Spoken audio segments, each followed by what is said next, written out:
मुंबई में बीजेपी सबसे बड़ी पार्टी, लेकिन मेयर के चुनाव में शिंदे फैक्टर से नया पेच फंसा हुआ है। नमस्कार, मैं हूं आपके साथ आयुषी गुप्ता। महाराष्ट्र के नगर निकाय चुनावों में भारतीय जनता पार्टी की भारी जीत के बाद देश की सबसे समृद्ध महानगर पालिका बीएमसी जी हां के मेयर को लेकर के चर्चा तेज हो चुकी है।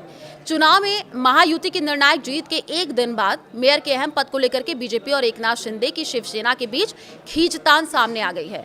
बीएमसी चुनाव में बीजेपी को 89 सीटें जीत करके सबसे बड़ी पार्टी बनकर के उभरी है, लेकिन उसे अकेले दम पर बहुमत नहीं मिला है। हालांकि उसकी सहयोगी शिवसेना शिंदे को 29 सीटें मिली है। 227 सीटों वाली बीएमसी में बीजेपी शिवसेना शिंदे गठबंधन को कुल मिलाकर के 118 सीटें मिली हैं। स्पष्ट बहुमत के बावजूद मेयर के पद पर सहमति बनना आसान नहीं दिख रहा।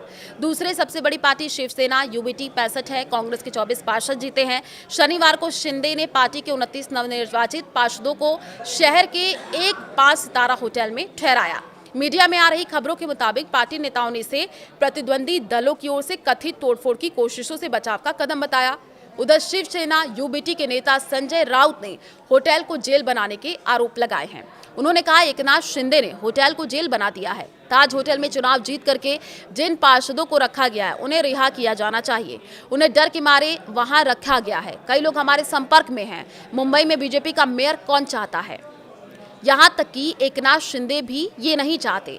बीजेपी और शिवसेना शिंदे के बीच तनाव के संकेत शनिवार को उस समय भी मिले जब शिंदे ने मुख्यमंत्री देवेंद्र फडणवीस की ओर से बुलाई गई कैबिनेट बैठक में हिस्सा नहीं लिया। और इससे पहले भी शिंदे कई बार कैबिनेट बैठकों से दूरी बना करके फडणवीस सरकार के फैसलों पर अपनी नाराजगी जताते रहे हैं। बीएमसी पर ठाकरे परिवार का 2 दशक से भी अधिक समय का तक कब्जा रहा है, लेकिन 2017 में शिवसेना में विभाजन के बाद कई पार्षदों ने एकनाथ शिंदे का हाथ पकड़ लिया और इससे ठाकरे परिवार की पकड़ कमजोर हुई। और इस चुनाव में शिवसेना, यूबीटी और राज ठाकरे के एमएनएस महाराष्ट्र नवनिर्माण सेना के बीच गठबंधन था। एमएनएस को 6 सीटें आई हैं। शिवसेना में विभाजन के बाद ये उद्धव ठाकरे के लिए ये बहुत अहम चुनाव था।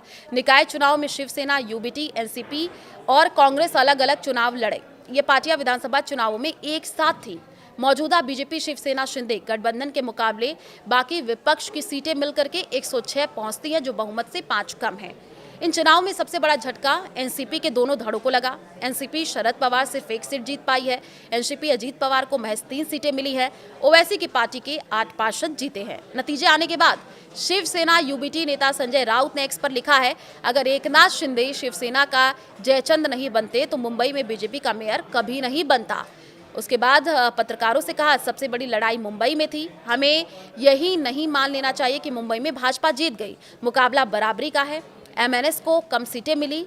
मेरे ख्याल से उन्हें करीब 15 सीटें मिलनी चाहिए थी। हम बहुत कम अंतर से 10 से 15 सीटें हार गए। लेकिन बीएमसी में विपक्ष की ताकत सत्ताधारी दल के बराबर है। हमारे 105 लोग अंदर हैं। ये लोग क्या करेंगे? ये मुंबई को बेच नहीं सकते। हम वहां डटे हुए हैं। इन नतीजों पर उद्धव ठाकरे ने कहा है कि हालांकि 25 सालों बाद उनका मेयर नहीं बनेगा, लेकिन एक बात साबित हुई है कि जनता का विश्वास बरकरार है। उन्होंने कहा कि बीते 25 सालों में हमने जो भी काम किया, खासकर कोविड के समय में, तो हमें अपेक्षा थी कि मुंबई से मतदाता हमारे साथ रहेंगे और वे रहे भी। हमें और सीटें आने की अपेक्षा थी, लेकिन सत्ता पक्ष की स्पष्ट जीत के बावजूद बीएमसी के मेयर के चुनाव में अभी वक्त है।